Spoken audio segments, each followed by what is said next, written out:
Não me toque, bispo, por favor, não me toque. Essas foram as palavras que saíram da minha boca naquela tarde amaldiçoada de 1978, quando eu tinha apenas 17 anos e meu mundo desabou como castelo de areia. Hoje, com 63 anos nas costas, cabelos brancos como algodão e rugas que contam histórias de sofrimento e superação, resolvi quebrar o silêncio que me acompanha há mais de 4 décadas. Não por mim, que já carreguei esse peso por tempo demais, mas por todas as meninas que, como eu, precisaram dizer não, e não foram ouvidas, não foram acreditadas, não foram protegidas. Meu nome é Socorro, e se você está me ouvindo agora, saiba que sua presença aqui já está ajudando outras pessoas que passaram pelo que eu passei. Cada segundo que você dedica a esta história é um segundo a mais de luz sendo espalhada no mundo, e eu fico emocionada só de saber que não estou mais sozinha com esse segredo que quase me destruiu. E olhe, se você sentir que essa mensagem pode tocar o coração de alguém que conhece, não hesite em se inscrever aqui no canal, porque assim conseguimos levar essas palavras para quem mais precisa ouvir. Todo mês sorteamos presentes especiais para quem mais comenta e interage conosco, mas só para quem está inscrito, viu? É nossa forma de agradecer quem nos ajuda a espalhar esperança. Nascida no sertão da Paraíba, numa cidadezinha tão pequena que nem aparecia nos mapas direito, cresci numa família de trabalhadores rurais que vivia com o que Deus dava. Meu pai, Severino, trabalhava de sol a sol na roça alheia. Minha mãe, Francisca, costurava para fora e ainda cuidava de 5 filhos. Eu era a mais nova, e desde pequena demonstrava uma sede de Deus que impressionava até os mais velhos. Enquanto outras meninas da minha idade brincavam de boneca, eu passava horas ajoelhada no chão de barro da nossa casa, orando com uma fervor que minha mãe dizia ser coisa rara de se ver. Essa menina veio com uma missão especial. Ela costumava dizer para as vizinhas, vendo-me passar horas seguidas lendo a Bíblia que havia ganhado de presente de uma tia. E realmente parecia mesmo que eu tinha uma conexão diferente com o sagrado. Sonhava com anjos desde os 7 anos de idade. Acordava muitas vezes no meio da madrugada, com visões tão vívidas que parecia ter estado no próprio céu. Via coisas que aconteciam antes de acontecerem. Sentia presenças que outros não sentiam. Tinha uma sensibilidade para o espiritual que assustava e maravilhava ao mesmo tempo. Quando completei 15 anos, chegou à nossa cidade um movimento evangélico que prometia milagres e transformação de vida. A Igreja Universal do Reino de Deus estava expandindo pelo interior nordestino, e nosso pequeno vilarejo foi contemplado com a construção de um templo que, para os padrões locais, era suntuoso. Paredes altas pintadas de branco, bancos de madeira envernizada, um púlpito imponente e, principalmente, um sistema de som que fazia a voz do pregador ecoar por toda a cidade nos dias de culto. O responsável por essa obra divina era o bispo Josué Monteiro, um homem de 42 anos que chegou à nossa cidade como se fosse um enviado dos céus. Alto, cabelos grisalhos penteados para trás, voz potente que fazia as paredes tremerem quando pregava sobre libertação e prosperidade. Usava ternos caros, sempre bem passados, relógio dourado que brilhava quando gesticulava no púlpito e uma presença que hipnotizava multidões. As mulheres da cidade se derretiam quando ele passava, dizendo que era um homem ungido, escolhido por Deus para fazer grandes obras em nossa região. Meus pais, que até então frequentavam a pequena capela católica da cidade, ficaram impressionados com os milagres que aconteciam nos cultos da Universal. Viam pessoas sendo curadas, famílias sendo restauradas, jovens sendo libertados das drogas. Era como se um vento de avivamento tivesse soprado sobre nossa comunidade, trazendo esperança para corações que há muito tempo só conheciam sofrimento e necessidade. Eu me batizei nas águas turvas do açude da cidade numa manhã de domingo que jamais esquecerei. Quando subi daquelas águas, senti como se tivesse nascido de novo, como se toda a minha vida anterior fosse apenas um ensaio para o que estava por vir. O bispo Josué estava lá, observando cada batismo com olhos que pareciam enxergar através da alma das pessoas. Quando chegou minha vez de sair da água, ele veio, pessoalmente me cumprimentar, colocou as mãos sobre minha cabeça molhada e declarou na frente de todos: "Esta jovem tem uma unção especial sobre sua vida. Deus vai usá-la poderosamente em nossa obra." Aquelas palavras soaram como música celestial aos meus ouvidos. Eu, uma menina pobre do interior, sendo reconhecida por um homem de Deus como alguém especial, escolhida para uma missão divina. Meu coração transbordou de gratidão e alegria, e naquele momento eu teria feito qualquer coisa que o bispo me pedisse, tamanha era minha admiração e reverência por ele. Nos meses que se seguiram, comecei a frequentar a igreja com uma dedicação que beirava a obsessão. Estava lá para todos os cultos, ensaios do coral, vigílias, campanhas de oração, reuniões de libertação. Ajudava na limpeza do templo, organizava os inários, cuidava das crianças durante os cultos. Minha vida girava completamente em torno daquela igreja e das promessas de que Deus estava preparando algo grandioso para mim. O bispo Josué notou minha dedicação e começou a me dar responsabilidades especiais. Me chamava para conversas particulares em seu gabinete, uma sala nos fundos da igreja decorada com quadros de versículos bíblicos e uma mesa de madeira pesada onde ele atendia os fiéis. Dizia que precisava preparar-me espiritualmente para o ministério que Deus tinha para minha vida, que eu era diferente das outras jovens, que tinha um chamado profético que precisava ser lapidado com cuidado. "Socorro", ele dizia com aquela voz que me fazia tremer de emoção. "Você foi escolhida desde antes da fundação do mundo para ser um vaso de honra nas mãos do Altíssimo. Mas para isso, precisa passar por um processo de purificação e santificação que poucos estão dispostos a enfrentar." Essas palavras me enchiam de orgulho e determinação. Eu queria ser digna da confiança que ele estava depositando em mim. Queria corresponder às expectativas divinas que pareciam estar sendo reveladas através dele. As conversas começaram a se tornar mais frequentes e mais íntimas. Ele me falava sobre jejuns prolongados, sobre vigílias de madrugada, sobre práticas espirituais secretas que os grandes servos de Deus precisavam dominar. Me disse que havia um lugar especial nos fundos da propriedade da igreja, uma pequena capela particular onde ele fazia seus retiros espirituais mais profundos, onde o Senhor revelava mistérios que não podiam ser compartilhados com qualquer pessoa. "Quero te levar lá, Socorro", disse ele numa tarde de quinta-feira, depois que havíamos terminado uma sessão de aconselhamento que durou quase 2 horas. "Há uma revelação especial que Deus quer te dar, mas precisa ser naquele lugar sagrado, longe das distrações do mundo. É lá que você vai receber a unção que mudará sua vida para sempre." Seus olhos brilhavam quando falava sobre esse lugar misterioso, e eu sentia uma mistura de expectativa e nervosismo que não conseguia explicar. Marcamos para o domingo seguinte, depois do culto da tarde, quando a igreja estaria vazia e poderíamos ter privacidade para essa experiência espiritual especial. Eu mal consegui dormir durante a semana, imaginando que tipo de revelação Deus queria me dar, que mistérios seriam desvendados naquele lugar sagrado. Contei os dias, as horas, os minutos, até que chegasse o momento de descobrir qual era realmente o propósito divino para minha vida. Mas algo dentro de mim, uma voz pequena e insistente que eu não conseguia identificar, sussurrava alertas que eu preferia ignorar. Uma sensação estranha no estômago quando pensava naquele encontro. Um arrepio que subia pela espinha quando o bispo me olhava de uma forma que não conseguia decifrar. Eram sinais que meu coração jovem e inocente não sabia interpretar, mas que minha alma, conectada ao sagrado desde pequena, tentava desesperadamente me comunicar.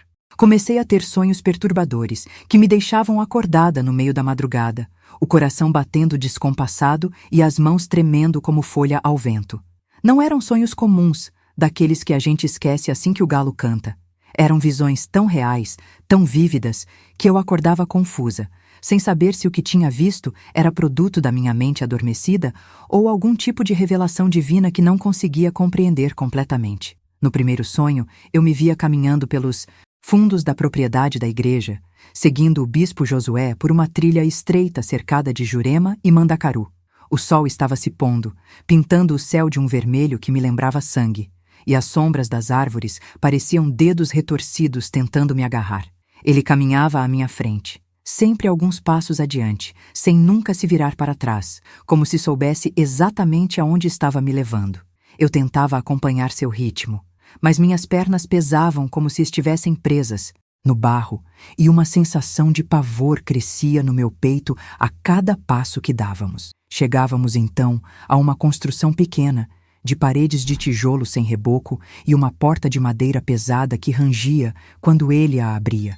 Por dentro, o lugar era escuro, iluminado apenas por velas que derretiam em castiçais antigos, criando sombras dançantes nas paredes. Havia um altar improvisado no fundo, coberto com um pano vermelho, e sobre ele uma Bíblia aberta e outros objetos que eu não conseguia distinguir direito na penumbra. O cheiro do ambiente era estranho, uma mistura de cera derretida com algo mais, algo que fazia meu estômago embrulhar. Socorro, ele dizia no sonho, virando-se finalmente para me encarar. Chegou a hora de você receber a unção que mudará sua vida para sempre. Mas quando eu olhava para seu rosto, era como se fosse outra pessoa, como se algo sinistro tivesse tomado o lugar do homem de Deus que eu admirava. Seus olhos brilhavam com uma luz que não vinha dos céus, e seu sorriso era torto, predatório, como o de um bicho do mato pronto para o bote. Era então que minha voz surgia, fraca no início, mas crescendo em desespero. Não me toque, bispo, por favor, não me toque. E eu sempre acordava nesse momento, o grito ainda ecoando na minha garganta, o corpo todo encharcado de suor frio, as mãos apertando os lençóis com uma força que deixava marcas brancas nos meus dedos. Minha mãe, que dormia no quarto ao lado, às vezes vinha verificar se eu estava bem, preocupada com os sons que eu fazia durante a madrugada. Filha, você anda tendo pesadelos ruins, ela dizia, passando a mão fria na minha testa febril. Talvez seja melhor conversar com o bispo sobre isso.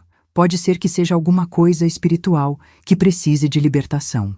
A ironia dessas palavras me cortava como navalha. Como explicar para minha mãe que os pesadelos eram justamente sobre o homem que ela sugeria procurar para ajuda? Como contar que nos meus sonhos, ele era o causador do meu terror, não o libertador? Eu tentava me convencer de que eram apenas manifestações do nervosismo por causa da revelação especial que estava por vir, que talvez o diabo estivesse tentando me desencorajar de receber a bênção que Deus tinha preparado para mim. Afinal, quanto maior a bênção, maior a oposição espiritual. Não era isso que sempre ouvíamos nos cultos, mas os sonhos continuavam, noite após noite, cada um mais perturbador que o anterior. Em um deles, eu me via sendo amarrada naquele altar improvisado, enquanto o bispo murmurava palavras numa língua que não conseguia entender, palavras que soavam mais como maldições do que orações. Em outro, ele colocava as mãos sobre mim de uma forma que me fazia acordar com náuseas, sentindo-me suja e violada mesmo estando sozinha na minha cama.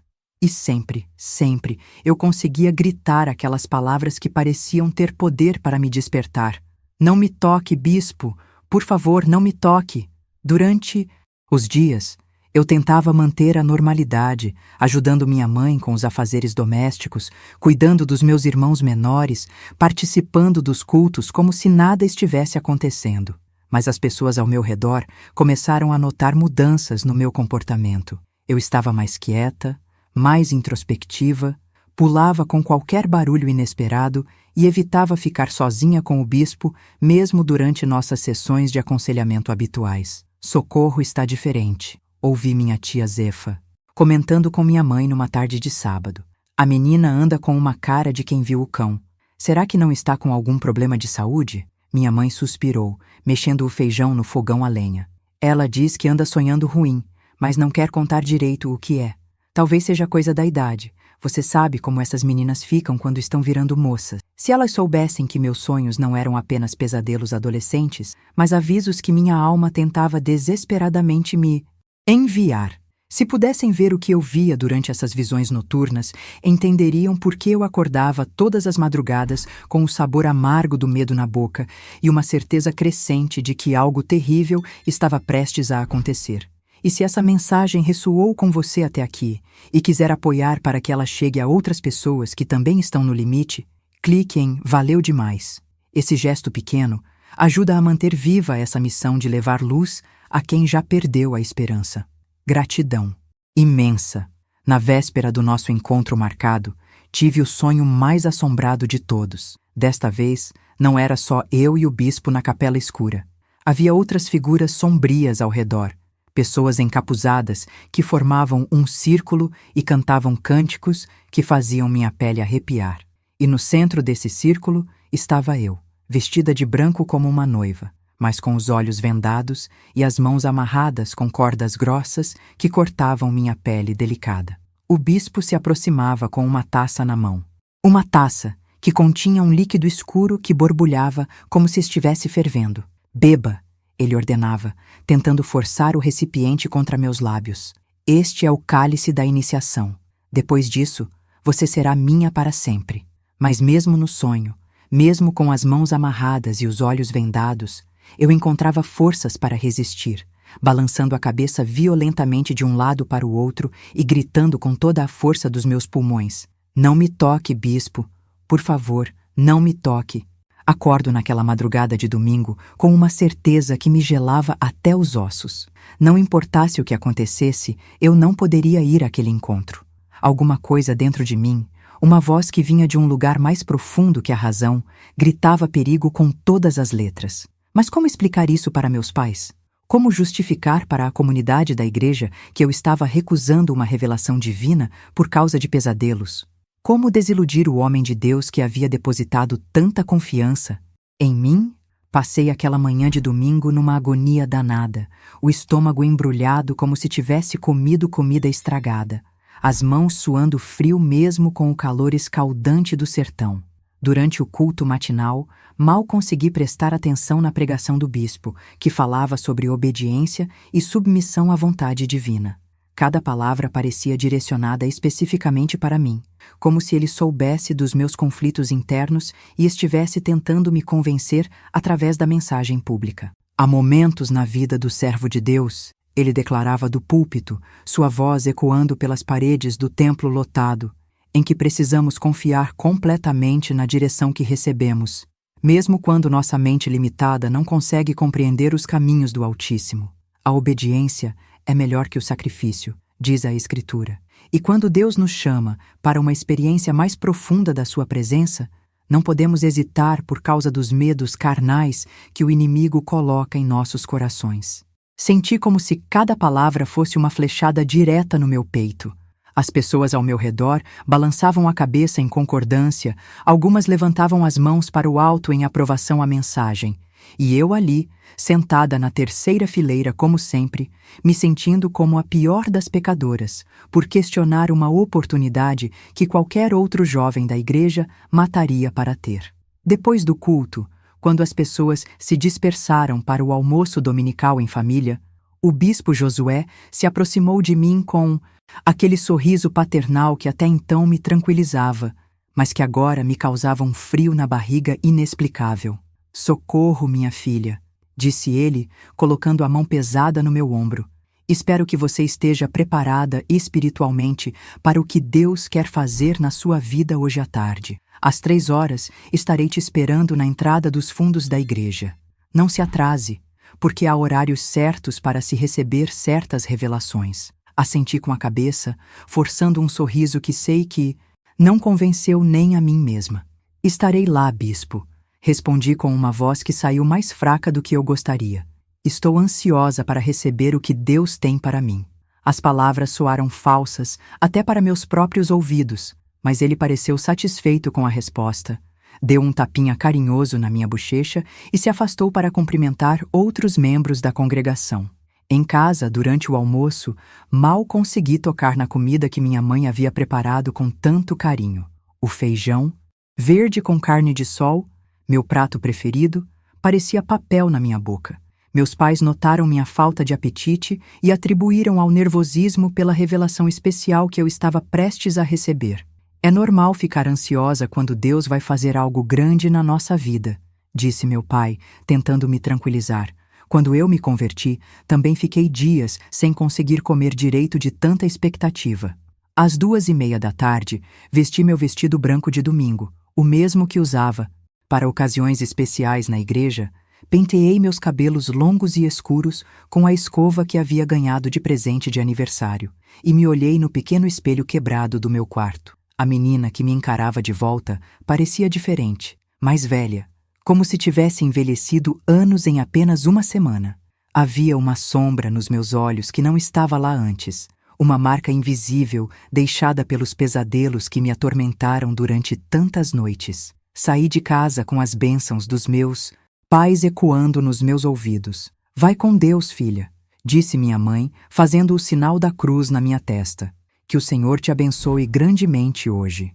Meu pai, homem de poucas palavras, apenas acenou da porta, mas vi orgulho em seus olhos. Para eles, eu estava indo receber uma unção especial que me tornaria uma líder espiritual importante na comunidade. Se eles soubessem que eu caminhava para aquele encontro com o coração apertado de medo e as palavras dos meus pesadelos ecoando na minha mente. O caminho até a igreja nunca me pareceu tão longo. Cada passo era uma luta interna entre o desejo de fazer meia volta e voltar correndo para casa e a obrigação de cumprir o compromisso assumido com o homem que toda a comunidade respeitava como um enviado de Deus. O sol estava a pino, queimando minha pele através do tecido fino do vestido, mas mesmo assim eu sentia calafrios percorrendo minha espinha.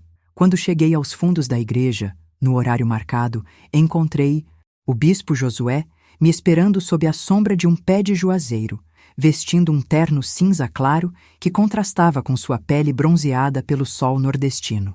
Ele sorriu ao me ver, mas havia algo diferente no seu olhar, algo que não consegui identificar imediatamente, mas que fez meu instinto de preservação soar alarmes silenciosos em todos os cantos da minha mente. Visitação divina. Chegou o momento que tanto esperávamos. Deus me revelou em oração que hoje você receberá uma unção que poucos jovens da sua idade estão preparados para receber. Sua voz soava solene, carregada de uma autoridade espiritual que me fazia sentir simultaneamente honrada e aterrorizada. Peguei sua mão estendida, notando como ela estava suada e quente, muito diferente do toque pastoral e paternal que eu estava acostumada a receber durante as orações na igreja.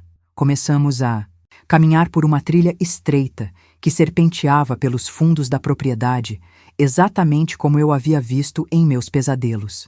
A vegetação ao nosso redor era típica do sertão: mandacaros espinhosos, juremas retorcidas, um pé de umbuzeiro carregado de frutos pequenos e amarelados. O chão era pedregoso e seco, fazendo barulho a cada passo que dávamos, um som que parecia amplificado no silêncio da tarde dominical. O bispo caminhava ligeiramente à minha frente, sempre mantendo alguns passos de distância, como se conhecesse aquele caminho de cor e salteado. Este lugar onde vamos, ele explicava enquanto caminhávamos, é um local que reservo para os momentos mais sagrados do meu ministério. Foi aqui que recebi algumas das revelações mais poderosas que Deus já me concedeu. É aqui que os jovens com chamado profético recebem a preparação especial para cumprir seus destinos divinos. Suas palavras deveriam me tranquilizar, me encher de expectativa e gratidão, mas em vez disso, cada frase aumentava o nó que se formava no meu estômago. Minha mente não parava de voltar aos sonhos, às visões que me atormentaram durante toda a semana. Cada detalhe da trilha, cada árvore que passávamos, cada pedra do caminho parecia saído diretamente dos meus pesadelos. Era como se eu estivesse revivendo algo que já havia experimentado, como se minha alma tivesse estado naquele lugar antes mesmo do meu corpo chegar lá. E aquela sensação de já visto, de déjà vu, como os franceses dizem, me deixava com uma angústia crescente que tentava disfarçar para não desapontar o homem de Deus que caminhava à minha frente. Depois de cerca de 15 minutos de caminhada sob o sol escaldante, chegamos a uma clareira onde se erguia uma pequena construção que fez meu coração disparar de reconhecimento e terror.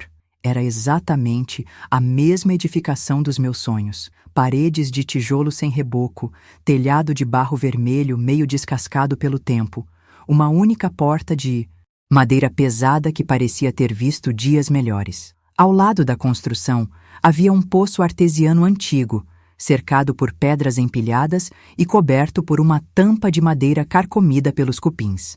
Aqui estamos, anunciou o bispo Josué, tirando uma chave grande e enferrujada do bolso do paletó. Esta é minha capela particular, meu santuário secreto onde Deus me encontra de forma mais íntima.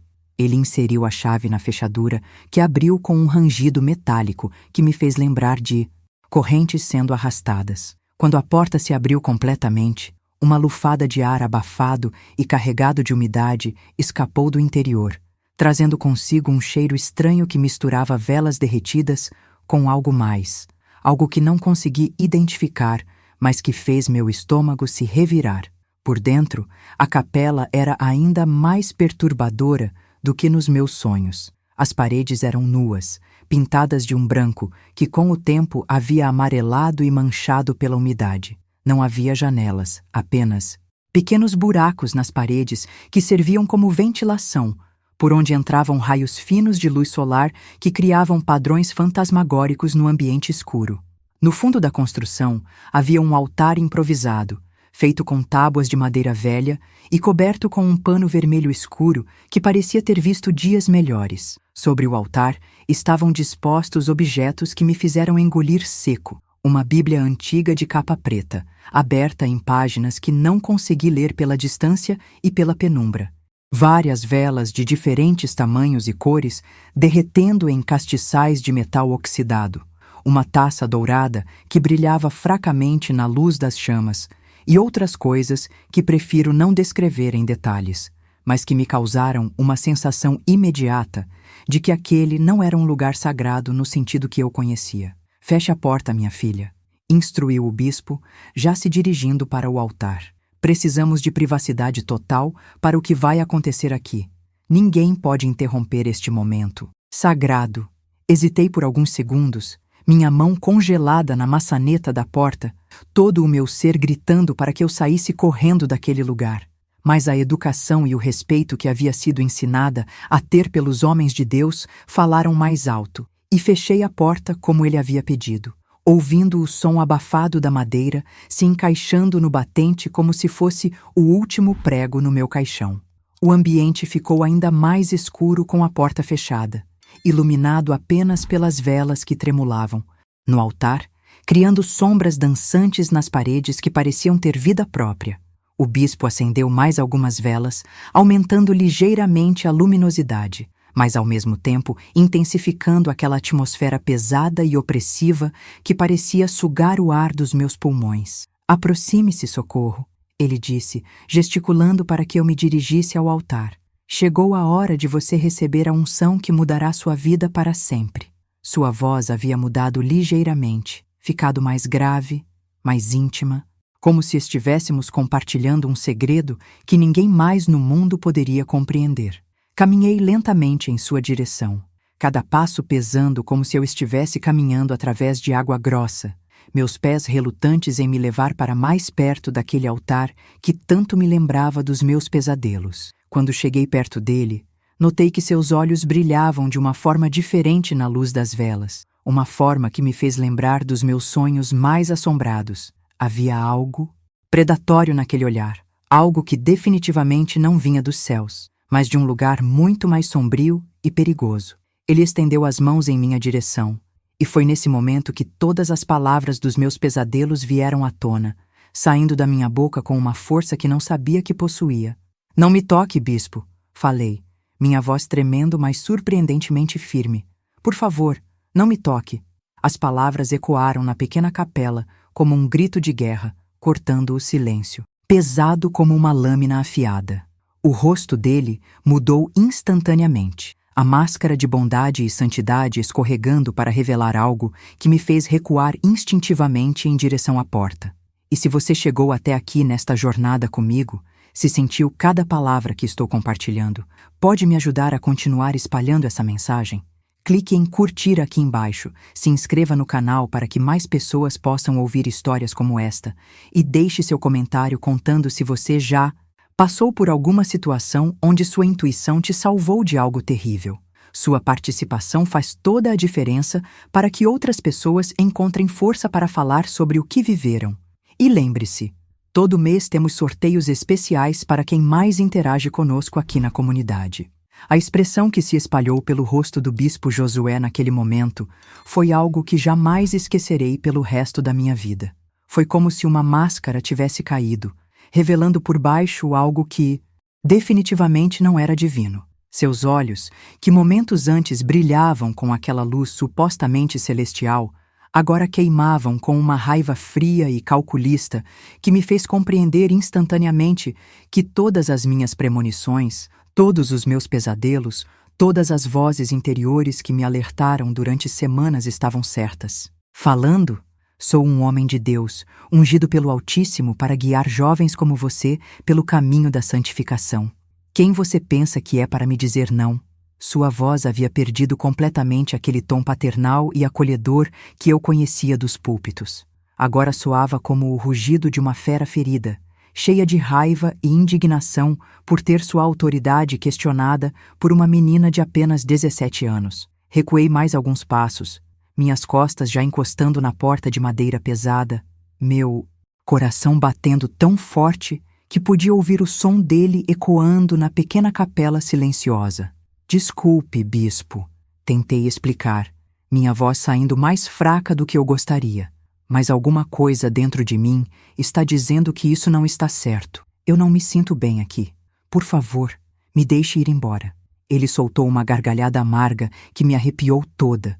Um som que definitivamente não combinava com o ambiente sagrado que supostamente aquele lugar deveria ser. Sair? Ah, minha filha, ingênua. Você não entende ainda o que está acontecendo aqui, não é mesmo? Aproximou-se mais, seus passos ecoando no chão de cimento cru como batidas de tambor em um ritual macabro. Você foi escolhida, Socorro. Escolhida para fazer parte de algo muito maior do que sua mente limitada consegue compreender. Tentei girar a maçaneta da porta, mas ela não se mexeu. Tentei novamente, com mais força, mas a porta permaneceu firmemente fechada. Foi então que notei o pequeno ferrolho interno, que ele havia trancado depois que entramos, um detalhe que passou despercebido na penumbra da capela. Estávamos trancados lá dentro, eu e aquele homem que a cada segundo que passava revelava uma face mais sinistra e perigosa. "A porta não vai abrir, querida", disse ele com um sorriso torto que me fez o sangue gelar nas veias. "Não até que você tenha passado pela iniciação que trouxe você até aqui. Você não imagina há quanto tempo estou esperando por uma jovem como você, com sua sensibilidade espiritual, sua inocência, sua pureza." A forma como ele pronunciou essa última palavra me fez sentir náuseas, como se minha pureza fosse algo que ele pretendia roubar de mim naquele momento. Comecei a entender que os meus sonhos não eram pesadelos aleatórios, mas avisos precisos do que me esperava naquele lugar maldito. Tudo estava se revelando exatamente como eu havia visto durante as madrugadas de terror. O ambiente, a atmosfera pesada, a transformação diabólica do homem que toda a comunidade respeitava como um enviado dos céus. Minha mente corria desesperadamente atrás de uma saída, de uma forma de escapar daquela armadilha na qual havia caído como um passarinho inocente. "Bispo, por favor", implorei, tentando apelar para qualquer resto de humanidade que pudesse existir dentro dele. "Meus pais estão me esperando em casa. Se eu demorar muito, eles vão vir me procurar. Toda a comunidade sabe que vim aqui com o Senhor. Se alguma coisa acontecer, comigo." Mas ele interrompeu minha tentativa desesperada de dissuasão com outra gargalhada cruel. "Seus pais?", zombou ele, mexendo com alguns objetos sobre o altar de madeira velha. "Seus pais foram os primeiros a entregar você nas minhas mãos, menina tola. Quando eu disse para eles que você tinha um chamado especial, que precisava de uma preparação diferenciada, eles ficaram honrados, honrados. Imagine só, a filhinha deles sendo escolhida pelo bispo para uma missão divina especial." Ele virou-se para mim, segurando agora a taça dourada que havia visto sobre o altar, uma taça que continha um líquido escuro que borbulhava levemente. "E quanto à comunidade? Bem, quem você acha que vai acreditar? Em você, uma menina histérica que inventou uma história absurda sobre um homem de Deus respeitado? Ou em mim, que trouxe prosperidade e milagres para esta cidade?" A realidade da minha situação me atingiu como um soco no estômago. Ele estava certo. Quem acreditaria na minha palavra contra a dele? Ele era o bispo, o homem que havia transformado nossa comunidade, que fazia milagres acontecerem, que tinha a confiança absoluta de todos os fiéis. Eu era apenas uma menina do interior, filha de trabalhadores rurais, sem educação formal, sem credibilidade alguma diante da sociedade. Se eu conseguisse sair dali e contar o que havia acontecido, provavelmente seria eu quem sofreria as consequências, sendo vista como uma jovem perturbada que havia blasfemado contra um servo do Altíssimo. Agora, continuou ele, se aproximando lentamente com a taça na mão, você vai beber isso aqui, e depois vamos prosseguir com a cerimônia que vai mudar sua vida para sempre. Não adianta resistir, Socorro. Não há para onde correr. Não há ninguém que vai te ajudar. E depois que tudo terminar, você vai descobrir que, na verdade, gostou da experiência. O líquido na taça exalava um cheiro doce e enjoativo que me lembrava remédio vencido, e havia algo na textura dele que me fazia suspeitar que não era apenas uma bebida comum. Foi nesse momento que uma força que não sei de onde veio tomou conta de mim. Talvez fosse o desespero, talvez fosse a raiva pela traição da confiança que eu havia depositado nele, ou talvez fosse realmente uma intervenção divina. Mas de repente me senti tomada por uma coragem que não sabia que possuía. Em vez de recuar, dei um passo à frente e olhei diretamente nos olhos dele com uma determinação que o pegou de surpresa. Eu disse: não me toque, bispo, e vou repetir quantas vezes for necessário. Não me toque! Gritei com toda a força dos meus pulmões, minha voz ecoando pelas paredes da capela como um grito de guerra. Eu não vou beber essa porcaria. Eu não vou participar do seu ritual doentio e eu vou sair daqui agora mesmo. E se essa mensagem tem tocado seu coração profundamente até aqui, se você sente que essa história precisa chegar a mais pessoas que podem estar vivendo situações parecidas, clique em Valeu Demais para apoiar nossa missão. É através desse carinho que conseguimos continuar trazendo à luz histórias que outros preferem que permaneçam no escuro. Sua força nos fortalece também. A expressão de choque no rosto dele me deu alguns segundos preciosos de vantagem. Aproveitei sua surpresa momentânea para me jogar contra a porta com todo o peso do meu corpo, gritando por socorro com uma força que não sabia que possuía. Socorro! Alguém me ajuda! Estou presa aqui! Dentro! Minha voz rasgou o silêncio da tarde como um raio cortando o céu, ecoando pela propriedade da igreja e alcançando os ouvidos de quem quer que pudesse estar por perto. O bispo deixou cair a taça no chão, o líquido escuro se espalhando pelas pedras do piso como sangue coagulado, e partiu para cima de mim com uma fúria que confirmou todas as minhas piores suspeitas sobre suas verdadeiras intenções. Mas algo extraordinário aconteceu naquele momento. Do lado de fora da capela, ouvi vozes se aproximando, vozes conhecidas que gritavam meu nome em resposta aos meus pedidos de socorro.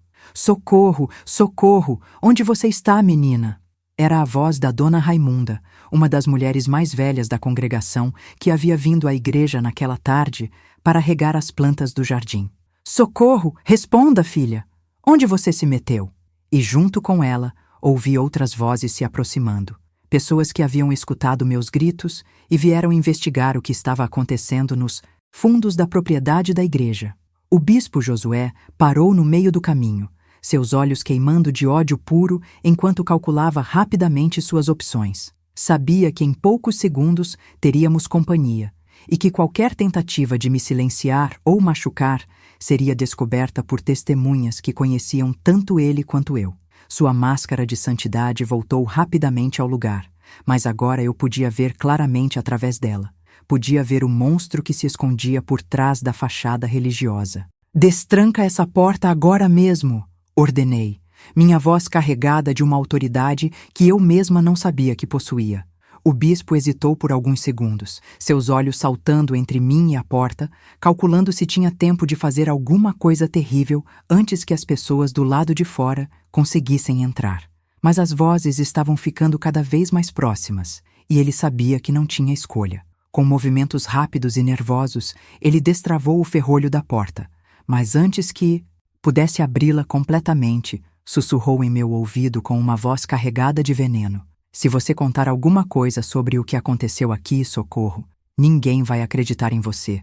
E se insistir em espalhar mentiras sobre mim, vou fazer sua família sofrer de formas que você nem imagina. Lembre-se disso antes de abrir a boca. A porta se abriu e a luz do sol da tarde invadiu a capela escura como uma bênção divina, trazendo junto o ar fresco do sertão que meus pulmões receberam como água para uma pessoa sedenta. Dona Raimunda foi a primeira a aparecer, seus 60 e poucos anos não impedindo que corresse como uma menina quando ouviu meus gritos desesperados.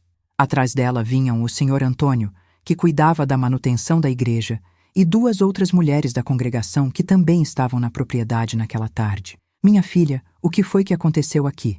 Perguntou Dona Raimunda, me envolvendo em seus braços maternais e me afastando instintivamente do bispo. Escutamos você gritando desesperada por socorro. Estava acontecendo alguma coisa? Seus olhos experientes correram pela capela escura, notando as velas acesas, os objetos estranhos sobre o altar, o líquido escuro derramado no chão, e uma expressão de desconfiança começou a se formar em seu rosto enrugado. O bispo Josué, recuperando rapidamente sua compostura, forçou um sorriso paternal e respondeu antes que eu pudesse abrir a boca. Nada demais, irmã Raimunda. A jovem Socorro estava aí, recebendo uma oração especial de libertação, e durante o processo espiritual, ela ficou um pouco alterada. É normal acontecer quando enfrentamos resistência demoníaca durante uma ministração mais profunda. Graças a Deus, conseguimos quebrar as correntes que a prendiam.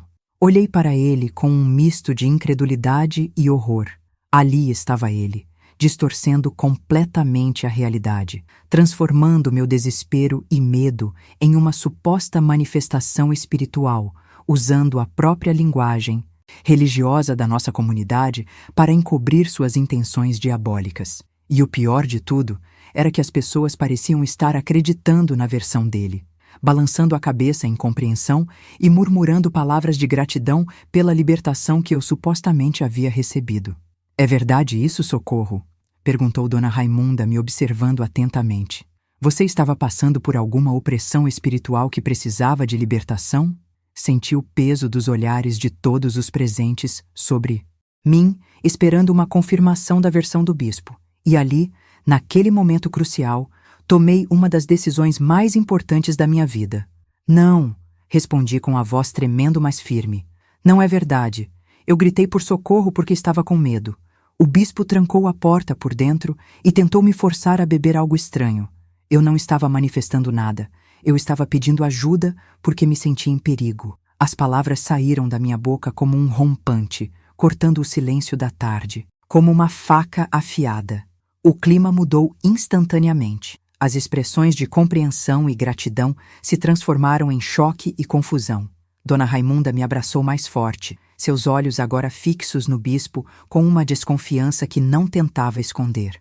O Sr. Antônio deu alguns passos para dentro da capela, observando os objetos sobre o altar com uma expressão que misturava curiosidade e alarme. Que tipo de bebida era essa, minha filha? Perguntou Dona Raimunda, apontando para o líquido escuro derramado no chão. E por que a porta precisava estar trancada para uma oração de libertação? Suas perguntas eram diretas e certeiras, vindas de uma mulher que havia visto muita coisa na vida e não se deixava enganar facilmente. O bispo Josué tentou manter a compostura, mas consegui ver pequenas gotas de suor se formando na sua testa bronzeada. Irmã Raimunda, a senhora está acreditando nas fantasias de uma menina que acabou de passar por um processo espiritual intenso. É comum que jovens da idade dela fiquem confusas após uma ministração de libertação.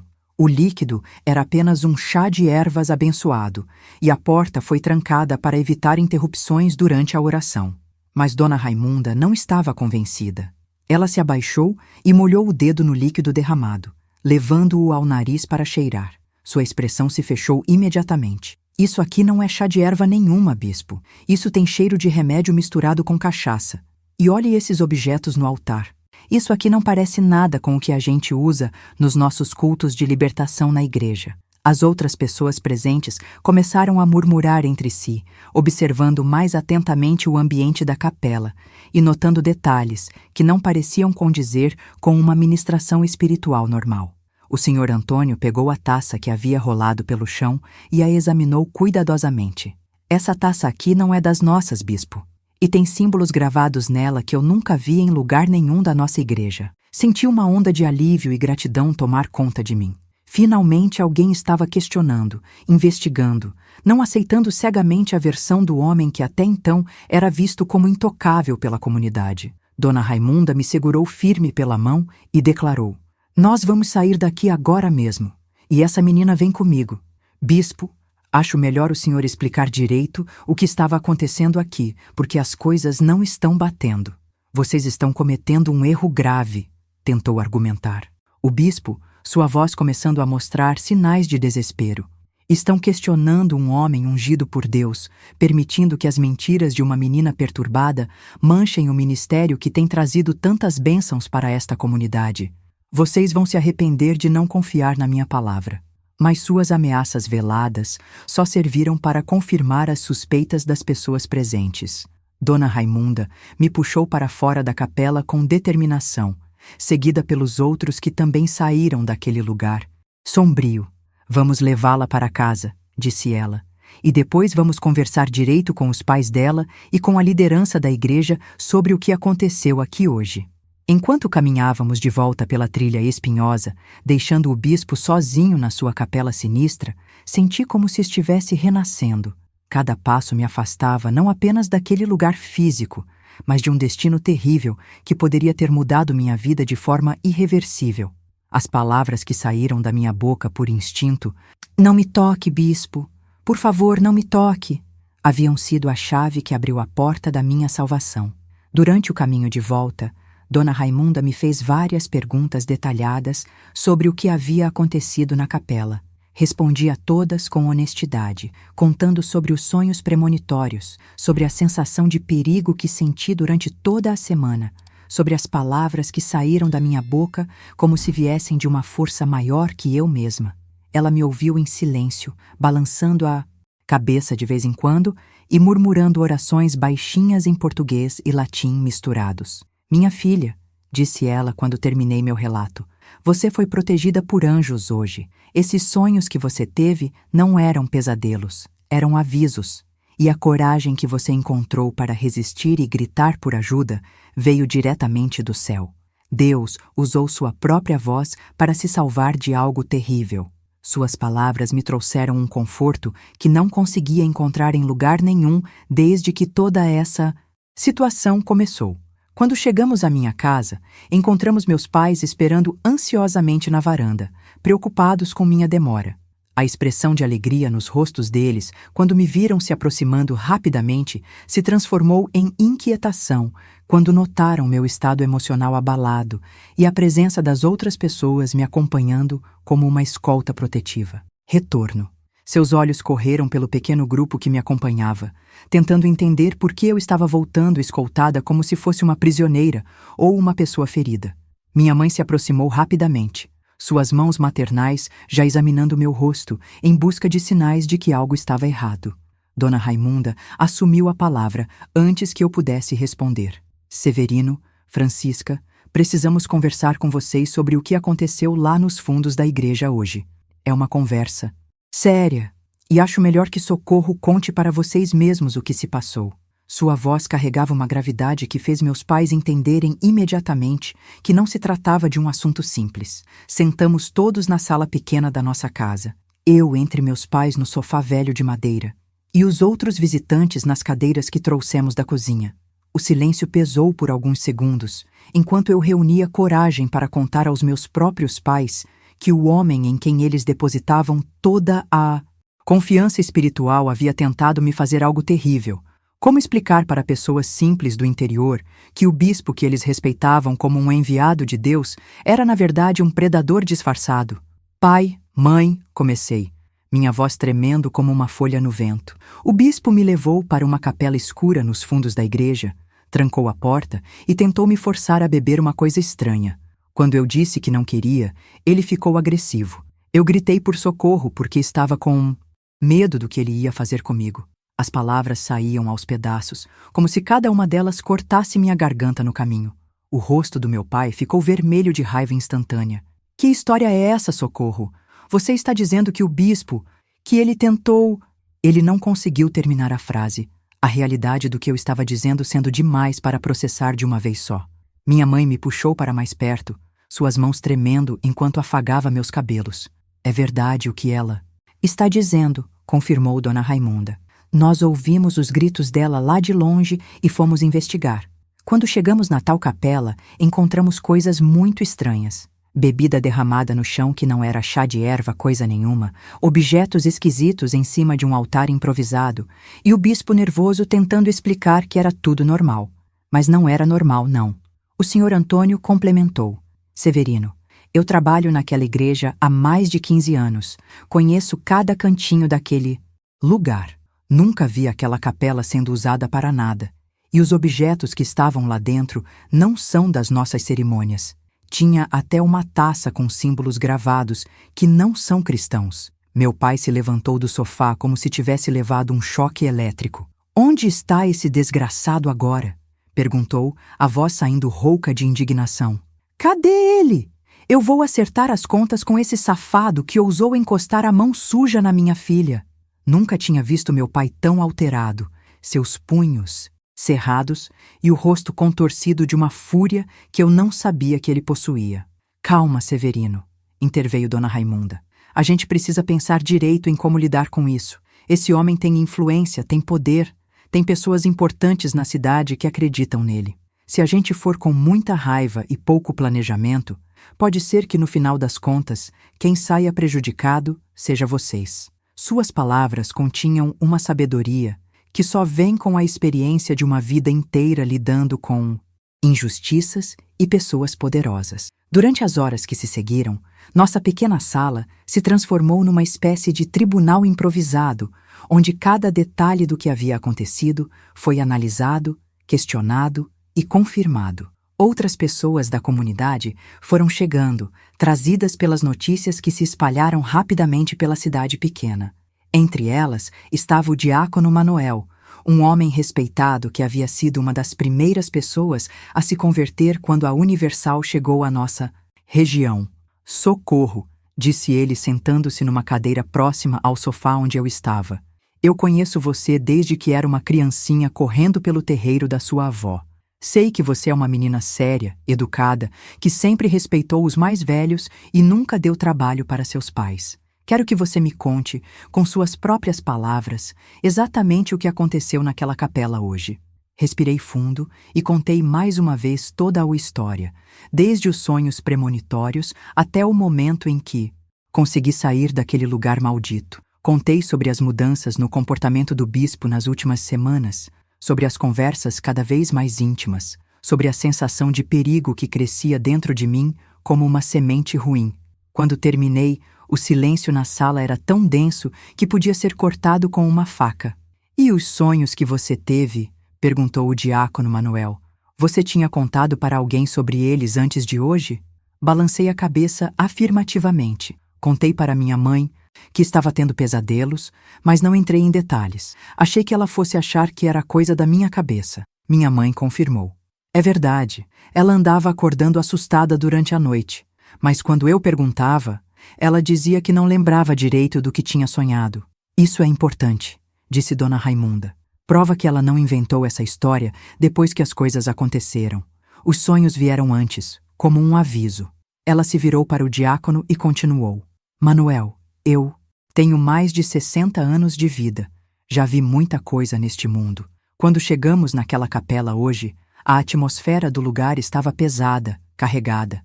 Não era um ambiente de oração, era outra coisa. E o bispo, o jeito dele estava diferente, agressivo, nada a ver com o homem que a gente conhece dos púlpitos.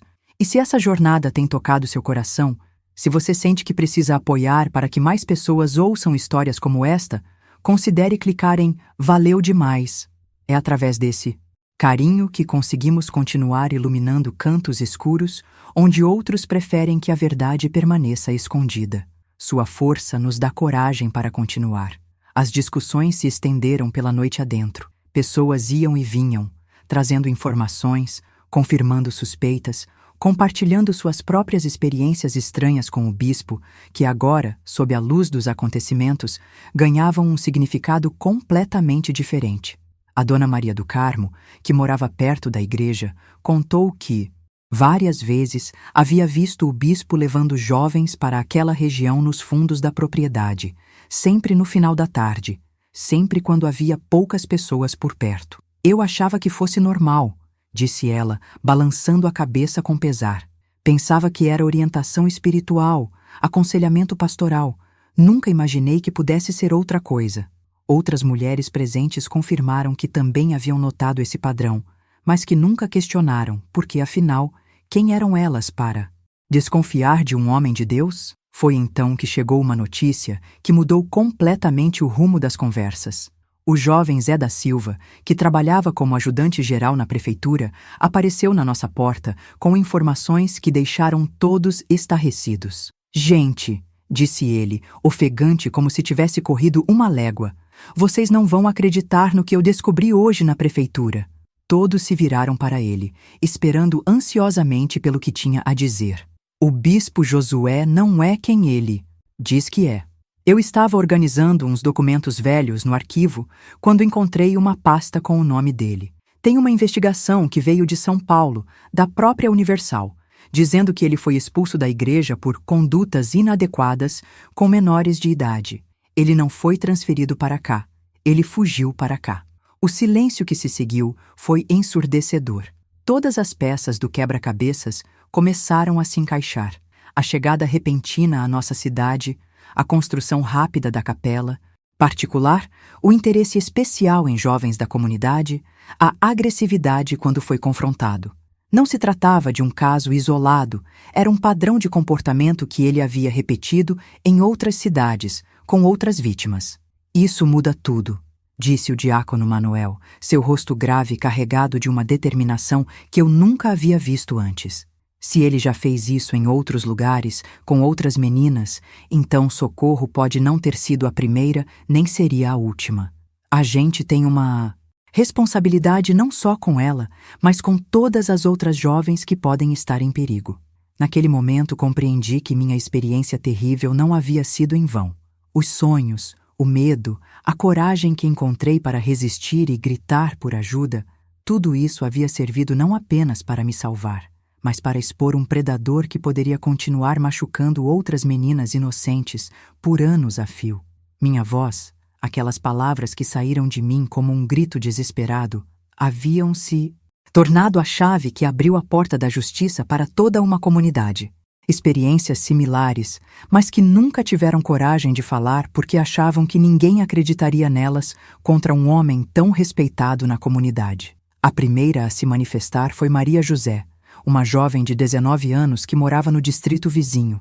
Ela apareceu na nossa casa numa manhã de terça-feira, acompanhada da mãe, os olhos vermelhos de tanto chorar e as mãos tremendo como folhas ao vento. "Socorro", disse ela, mal conseguindo olhar nos meus olhos, quando soube o que aconteceu com você.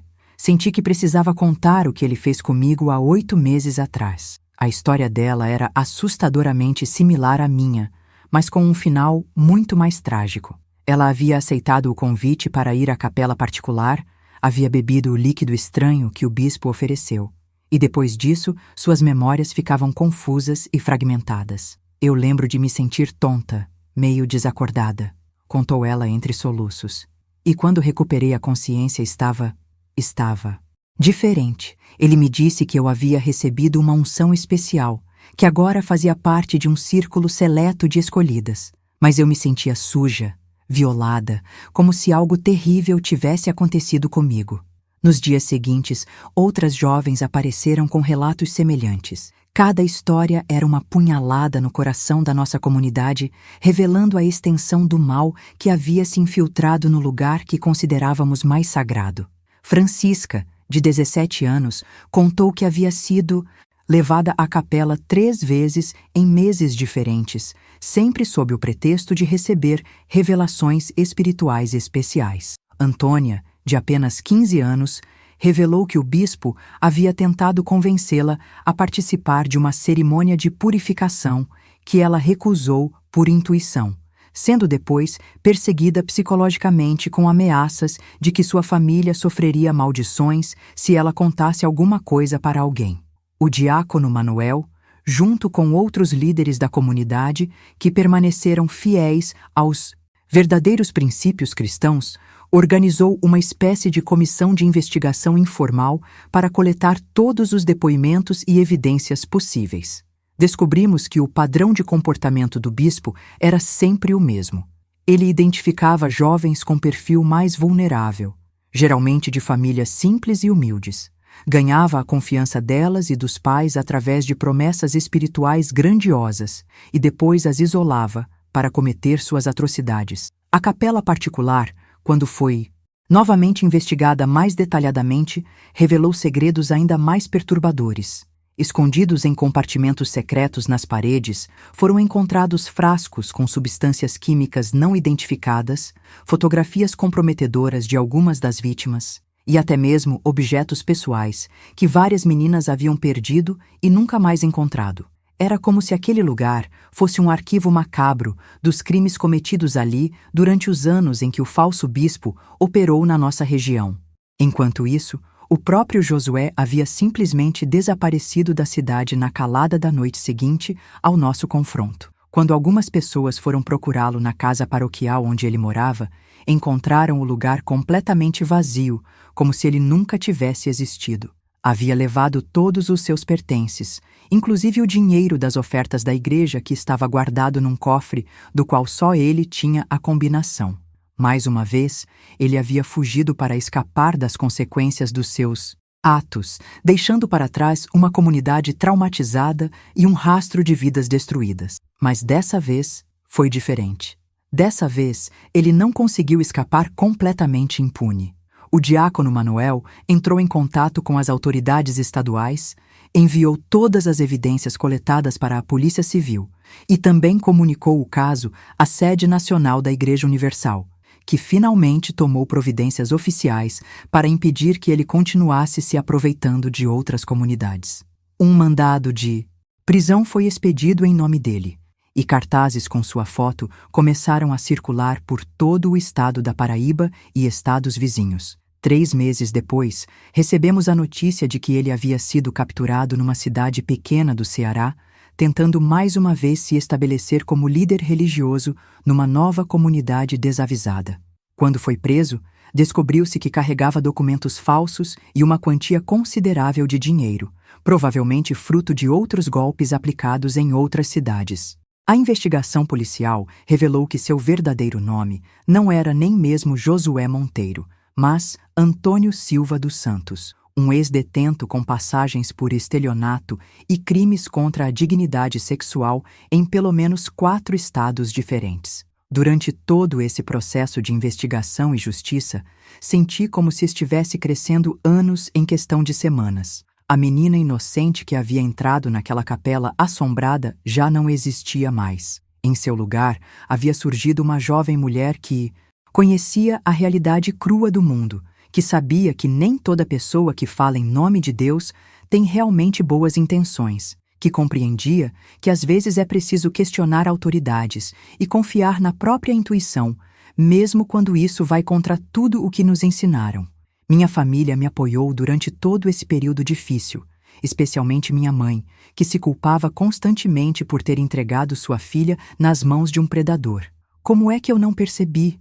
Ela se lamentava todas as noites. Como é que uma mãe não sente quando sua filha está em perigo?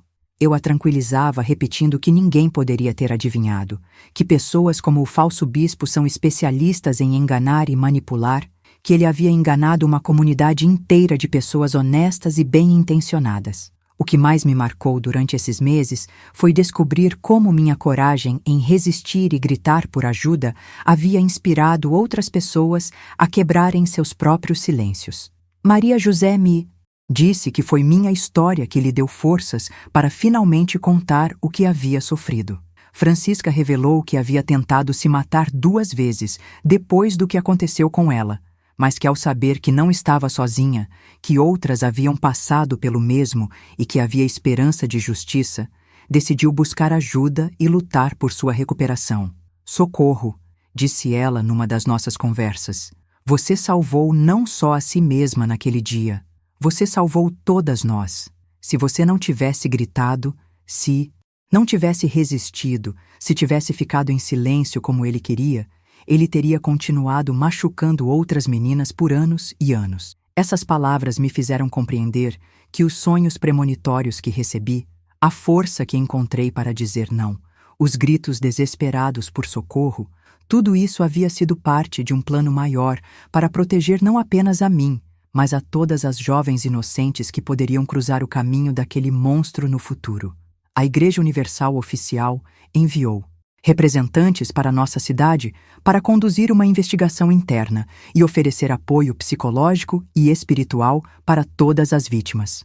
Descobrimos que casos como o nosso não eram isolados, que a organização vinha enfrentando problemas similares em outras regiões e estava implementando novos protocolos de segurança para tentar evitar que predadores se infiltrassem nas suas fileiras. Um novo pastor foi enviado para assumir a liderança da congregação local, um homem mais velho, casado, com uma reputação sólida e verificada.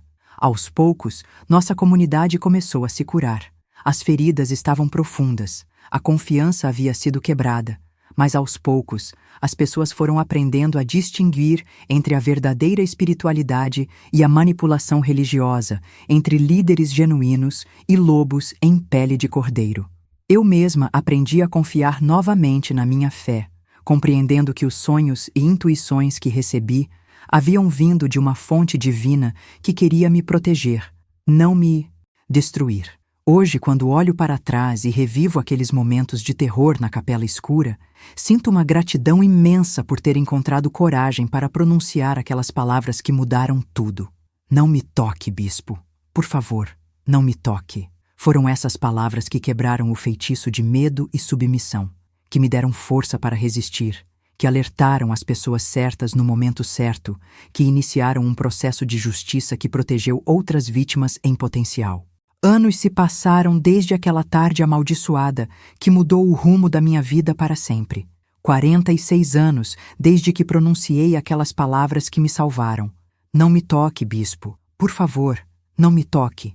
Hoje, sentada na varanda da minha casa no mesmo sertão onde nasci, observando meus netos brincarem no quintal sob o mesmo sol que testemunhou minha luta pela sobrevivência, posso dizer com certeza absoluta que cada segundo de sofrimento valeu a pena se serviu para proteger outras vidas inocentes. Minha trajetória depois daqueles eventos foi marcada por altos e baixos, como acontece com qualquer pessoa que sobrevive a um trauma profundo. Durante alguns anos, tive dificuldades para confiar em figuras de autoridade, especialmente líderes religiosos. Desenvolvi uma sensibilidade aguçada para detectar mentiras e manipulação, como se aquela experiência terrível tivesse despertado em mim um sexto sentido para identificar pessoas com más intenções. Às vezes, isso me ajudou muito na vida, outras vezes me fez perder oportunidades por ser excessivamente cautelosa. Aos 22 anos, casei-me com José Batista, um homem bom e honesto que conhecia toda a minha história e nunca me julgou por ela. Ele havia sido uma das pessoas que participaram da investigação comunitária na época, então sabia exatamente pelo que passei e respeitava as cicatrizes invisíveis que carregava na alma. Juntos, construímos uma família lindinha, 3 filhos e 2 filhas que criamos com muito amor, e, principalmente, com muita atenção aos sinais que pudessem indicar qualquer tipo de perigo ou abuso. Nunca escondi de meus filhos o que aconteceu comigo quando era jovem. Desde pequenos, eles souberam que sua mãe havia sido protegida por Deus de uma situação terrível e que, por isso, nossa família tinha uma responsabilidade especial de proteger outras pessoas que pudessem estar passando por algo parecido. Ensinei a todos eles a confiarem em seus instintos, a nunca ignorarem aquela vozinha interior que sussurra avisos, a terem coragem de dizer não mesmo para pessoas em posições de autoridade quando alguma coisa não parecia certa. Minha filha mais velha, Lúcia, seguiu carreira na assistência social e dedica sua vida profissional a ajudar crianças e adolescentes vítimas de abuso. Ela sempre diz que foi inspirada pela história da mãe, pela coragem que encontrei para resistir e denunciar, e que quer ser para outras vítimas o tipo de apoio que eu recebi da dona Raimunda e do diácono Manuel. Meu filho caçula, Roberto, tornou-se advogado especializado em crimes contra a dignidade sexual e já conseguiu colocar vários predadores atrás das grades usando estratégias legais que aprendeu estudando casos similares ao meu. Ao longo dos anos, mantive contato com algumas das outras vítimas do falso bispo. Maria José se tornou psicóloga e dedica parte do seu tempo a atender gratuitamente mulheres que sofreram violência sexual. Francisca superou completamente o trauma. Casou-se, teve filhos e hoje é uma das líderes comunitárias mais respeitadas da nossa região. Antônia mudou-se para a capital, mas sempre que volta à cidade, vem me visitar para conversarmos sobre como nossas vidas tomaram rumos positivos apesar das cicatrizes que carregamos. O que mais me orgulha é saber que nossa resistência coletiva impediu que aquele monstro continuasse machucando outras meninas inocentes. Depois que foi condenado e preso, descobrimos através dos advogados que representaram as vítimas que ele havia confessado durante o julgamento ter abusado de mais de 40 jovens ao longo de 15 anos, em 7 estados diferentes. 40 vidas que foram marcadas para sempre por causa da ganância, da perversão e da sede de poder de um homem que usava a religião como escudo para seus crimes hediondos. Ele morreu na prisão há 12 anos, vítima de uma doença que consumiu seu corpo da mesma forma cruel como ele havia consumido a inocência de tantas meninas. Quando soube da notícia, não senti alegria nem satisfação, apenas um alívio profundo de saber que nunca mais ele poderia machucar ninguém, e uma gratidão imensa a Deus por ter me dado força para resistir, para gritar, para quebrar o ciclo de silêncio que permitia que ele continuasse operando impunemente. Durante todos esses anos, mantive o hábito de orar todas as noites, agradecendo pelos sonhos premonitórios que recebi, pela coragem que encontrei no momento crucial, pelas pessoas certas que apareceram no momento certo para me ajudar. Nunca duvidei de que houve uma intervenção divina naquela tarde, uma proteção sobrenatural que me livrou de um destino terrível e me permitiu viver para contar essa história e inspirar outras pessoas a não se calarem diante da injustiça. Hoje, aos 63 anos, sou avó de 8 netos lindos que enchem minha vida de alegria e esperança. Quando eles me perguntam sobre as cicatrizes na minha alma, eu conto minha história com honestidade, adaptando os detalhes conforme a idade de cada um, mas sempre enfatizando as lições mais importantes. Confiem em seus instintos, tenham coragem de dizer não, gritem por ajuda quando precisarem e nunca, jamais, se calem diante de pessoas que querem machucá-los usando posições de autoridade para intimidar. Minha neta mais velha, também chamada Socorro em minha homenagem, tem hoje 17 anos, exatamente a idade que eu tinha quando vivi aquele pesadelo. Ela é uma menina esperta, corajosa, cheia de sonhos e planos para o futuro.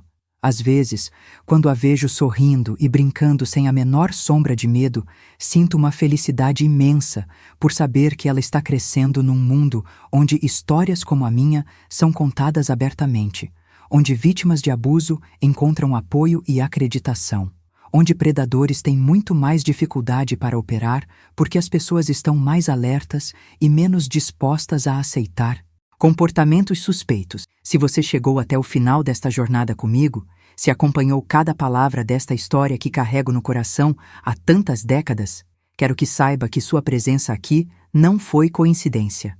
Talvez você tenha passado por algo parecido e precise saber que não está sozinho. Talvez conheça alguém que está vivendo uma situação de abuso e não sabe como ajudar. Talvez seja pai ou mãe e queira aprender a proteger melhor seus filhos. Ou talvez seja simplesmente uma pessoa de coração bom que acredita que histórias como esta precisam ser contadas para que outras tragédias sejam evitadas. Qualquer que seja o motivo que trouxe você até aqui, quero pedir uma coisa. Se esta história tocou seu coração, se sentiu que estas palavras podem ajudar outras pessoas, compartilhe esta mensagem. Inscreva-se no nosso canal. Deixe seu comentário contando sua própria experiência ou simplesmente manifestando apoio às vítimas de abuso. Use sua voz para quebrar silêncios, para encorajar quem precisa de coragem, para mostrar que existe esperança mesmo nas situações mais desesperadoras. E se você é uma dessas pessoas corajosas que sobreviveram a experiências traumáticas similares à minha, quero que saiba que você é um guerreiro, uma guerreira, que sua força inspirou pessoas que nem imagina, que sua decisão de continuar vivendo e lutando é um testemunho poderoso de que o mal nunca tem a última palavra quando encontra corações determinados a resistir. Para você que pode estar passando por algo parecido neste exato momento, que pode estar se sentindo sozinho, assustado, sem saber a quem recorrer, quero dizer, confie em seus instintos, procure ajuda, grite se for necessário e nunca, jamais, aceite que alguém te convença de que você é culpado pelo que estão fazendo com você. Você não está sozinho nesta luta. Existe uma rede de pessoas que se importam, que acreditam, que estão dispostas a ajudar. As palavras que me salvaram, naquela tarde distante, continuam ecoando até hoje. Não me toque, por favor, não me toque. Foram palavras simples, mas carregadas de uma força que veio de um lugar mais profundo que minha coragem humana. Foram palavras que quebraram correntes, que abriram portas, que iluminaram cantos escuros, que salvaram não apenas a mim, mas a dezenas de outras vítimas em potencial. Que cada um de vocês encontre suas próprias palavras de poder quando a vida exigir coragem. Que saibam reconhecer os sinais de perigo que o coração sussurra. Que tenham força para resistir quando a resistência parecer impossível. E que nunca esqueçam, às vezes, uma única voz que se recusa a se calar pode mudar o destino de muitas pessoas. Obrigada por me acompanharem nesta jornada de dor e superação. Obrigada por darem voz àquelas que não puderam falar. Obrigada por provarem que histórias como a minha não foram vividas em vão. Que Deus abençoe cada um de vocês e que suas próprias histórias sejam sempre de vitória, de proteção, de amor verdadeiro. Até nos encontrarmos novamente, seja aqui neste cantinho virtual ou nas trilhas misteriosas que a vida prepara para todos nós. Um abraço apertado da Socorro, que aprendeu que mesmo nas horas mais escuras, sempre há uma luz pronta para brilhar quando a gente tem coragem de gritar por ela.